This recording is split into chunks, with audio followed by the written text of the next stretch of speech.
சொல்லி அப்புறம் பேச நான் அலோவ் பண்ண போறேன். உட்காருங்க உட்காருங்க உட்காருங்க உட்காருங்க. நான் சொல்றேன்.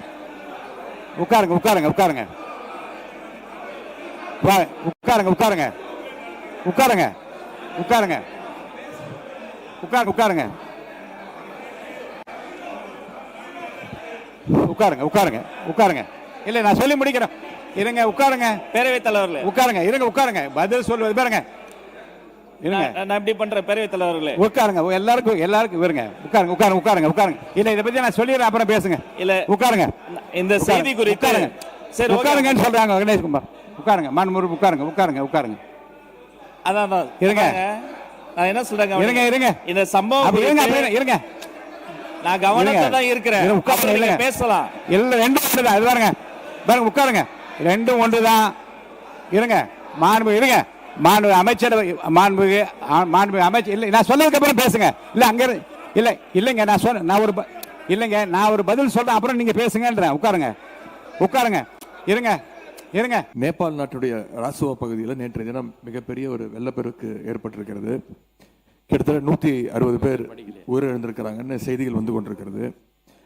அங்கே 750 பேரை காணவில்லை என்றும் செய்திகள் வருகிறது. சுற்றுலா சென்ற கிட்டத்தட்ட 110 இந்தியர்கள் அங்கே இந்த பேரிடரில் சிக்கியிருக்கிறாங்க.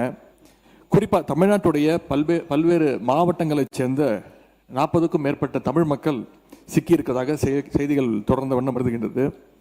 நேபாள் சென்ற குடும்ப உறுப்பினர்களை தொடர்பு கொள்ள முடியலன்னு இங்க இருக்கக்கூடிய அவங்களுடைய குடும்பத்தினர் மிகுந்த பதட்டத்திலையும் அச்சத்திலையும் இருக்கிறாங்க. இந்த சம்பவத்தில் எத்தனை தமிழர்கள் சிக்கியிருக்காங்க, அதில் எத்தனை பேர் நாம் மீட்டெடுத்திருக்கிறோம்.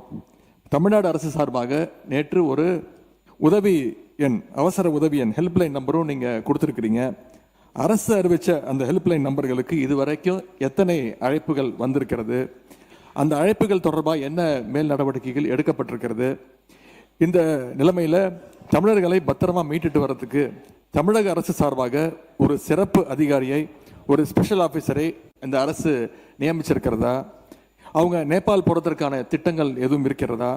மேலும் இந்த பெருவெள்ளத்தில் சென்னை நீதிமன்ற ஓய்வு பெற்ற நீதிபதி திரு சிவஞானம் அவர்கள் பாதிக்கப்பட்டிருக்கார் என்ற செய்திகள் வந்துகிட்டு இருக்கிறது. எங்களுடைய நாடாளுமன்ற உறுப்பினர் திரு தயாநிதி மாறன் அவர்கள் எங்களுடைய தலைவருடைய அறிவுறுத்தலின்படி உடனடியாக இந்த தகவலை விரிவான ஒரு கடிதம் மூலமாக ஒன்றிய வெளியுறவுத்துறை அமைச்சர் அவர்கிட்ட நேற்று மாலை கொண்டு போய் நேரில் கொடுத்திருக்கிறார். இந்த இக்கட்டான நேரத்தில் பாதிக்கப்பட்ட ஒரு குடும்பத்திற்கு நாம் அனைவரும் பாதுகாப்பாகவும் உறுதுணையாகவும் இருக்க வேண்டும் என்று கேட்டுக்கொண்டு இந்த சம்பவம் தொடர்பாக அரசு உரிய விளக்கம் அளிக்குமாறு நான் கேட்டுக்கொள்கின்றேன். மாண்பு உறுப்பினர் எடப்பாடி கே பழனிசாமி முன்னாள் முதலமைச்சர். மாண்பு பேரவைத் தலைவர்களே, தமிழ்நாட்டிலிருந்து இந்தியாவில் அண்டை நாடான நேபாளத்திற்கு தமிழகத்திலிருந்து 57 பேர் கொண்ட குழு ஆன்மீக சுற்றுப்பயணம் மேற்கொண்டிருக்கின்றார்கள். கும்பகோணத்தைச் சேர்ந்த 16 பேர், சென்னை சேர்ந்த 4 பேர், திருவாரூர் 2, நெய்வேலி 1, சிதம்பரம் 11 பேர், புதுச்சேரியில் 3 பேர், சூளகிரியில் 2 பேர், நாமக்கல்லில் 1, மயிலாடுதுறை 7 பேர், தருமபுரி 2, திருவண்ணாமலை 1, திருச்சி 5 பேர், கிருஷ்ணகிரியில் 2 பேர், ஆக மொத்தம் 57 பேர் தமிழ்நாட்டிலிருந்து ஆன்மீக சுற்றுப்பயணம் மேற்கொள்வதற்காக நேபாளம் சென்றிருக்கின்றார்கள். அங்கே ரசுவா என்ற மாவட்டத்தில், நேபாள நாட்டில் ரசுவா என்ற மாவட்டத்தில் அங்கே மிகப்பெரிய பனிப்பாறை உருகி அந்த உருகிய நீர் ஓதே கோசி என்ற ஆற்றில் திடீர் என்று வெள்ளப்பெருக்கு ஏற்பட்டு இதில் சுமார் 1000 பேர் காணவில்லை என்று பத்திரிகையிலும் ஊடகத்திலும் செய்திகள் வந்து விடுகின்றன. இந்த திடீர் வெள்ளப்பெருக்கில் தமிழகத்திலிருந்து நேபாளம் நாட்டிற்கு சுற்றுப்பயணம் மேற்கொண்டவர்கள் இந்த வெள்ளத்திலே 37 பேர் அடித்து செல்லப்பட்டதாகவும் 27 பேர் அங்கே பத்திரமாக இருப்பதாகவும் செய்தியிலும் ஊடகத்திலும் செய்திகள் வந்து கொண்டிருக்கின்றன.